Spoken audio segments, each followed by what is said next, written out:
This morning, the measles outbreak continues in West Texas. Right now, the number of positive cases stands at 124. And so far, it's managed to stay out of our area, but there is concern. Later this morning, local public health officials are set to give a briefing on the situation. KENS 5's Sarah Duran joins us now with a little more on what we can expect this morning. Sarah.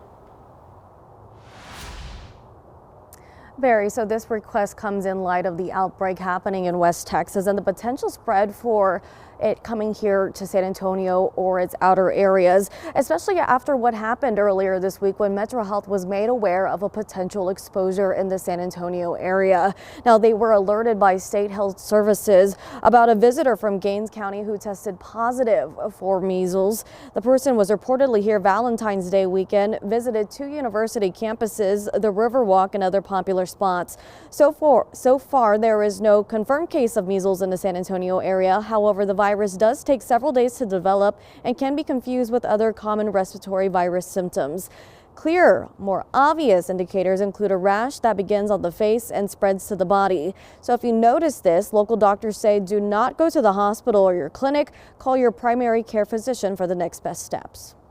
It's not late to treat the patient or to take any prevention measures to avoid the contagion of other people.